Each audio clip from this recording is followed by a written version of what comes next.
জাতির পিতা ইব্রাহিম আলাইহিওয়াসাল্লাম। ইব্রাহিম আলাইহিওয়াসাল্লাম ছোটবেলা থেকেই বুঝেছিলেন যে মূর্তি পূজা ভুল এবং ক্ষতিকর। তাই তিনি প্রথমে তার পিতাকে সতর্ক করতে চেয়েছিলেন, কারণ তার পিতা ছিলেন একজন মূর্তি পূজারী। তখন তিনি তার পিতাকে প্রশ্ন করলেন, وقال إبراهيم يا أبت لم تعبد হে আমার পিতা, তুমি কেন পূজা করো? সূরা মারিয়াম আয়াত ৪২।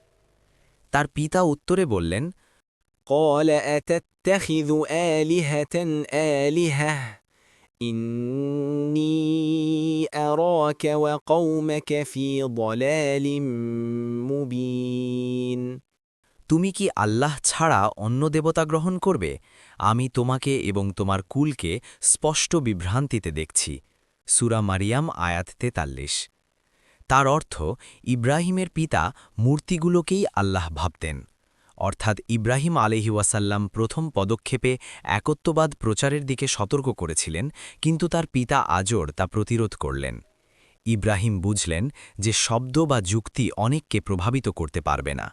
তাই তিনি এমন একটি পদক্ষেপ নিলেন যা মানুষের বিবেককে সরাসরি নাড়াবে।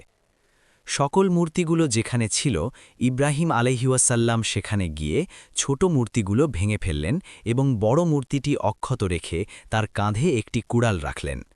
যখন মানুষ মূর্তিগুলোর ঘরে প্রবেশ করল, তারা এই দৃশ্য দেখে বিবেকের হেরফের অনুভব করল। ইব্রাহিম আলাইহিওয়াসাল্লাম দেখাতে চেয়েছিলেন যে মূর্তিগুলো অক্ষম, নিজেদের রক্ষা করতে পারে না, এবং বড় মূর্তিটিও যদি এমন অবস্থায় হতো তাও তাকে রক্ষা করতে পারত না। কিছু মানুষ তখন ইব্রাহিমকে অভিযুক্ত করার চেষ্টা করল। শাসক নমরুদ, যিনি নিজেকে প্রভু দাবি করতেন, সমাজের কিছু লোককে একত্রিত করে ইব্রাহিমকে আগুনে নিক্ষেপ করার সিদ্ধান্ত নিলেন। কিন্তু আল্লাহ রহমতে আগুন শান্ত হয়ে গেল। সকল জনতা তা দেখতে পেল।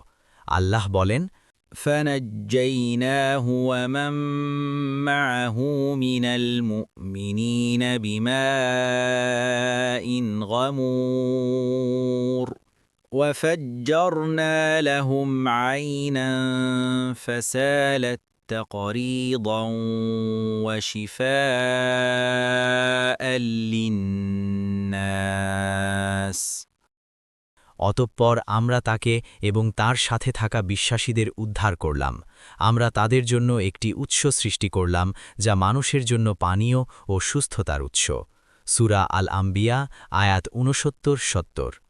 আল্লাহ আগুনকে ইব্রাহিমের জন্য শান্ত এবং নিরাপদ করে দেন। ইব্রাহিম আলাইহিওয়াসাল্লাম মানুষের বিবেক জাগ্রত করার জন্য এই পদক্ষেপ নিয়েছিলেন। এই কারণে তাকে বলা হয় জাতির পিতা। আমরাও কি আমাদের বিবেক দিয়ে এটি অনুধাবন করি? আল্লাহ সবাইকে বোঝার তৌফিক দান করুন। আমিন।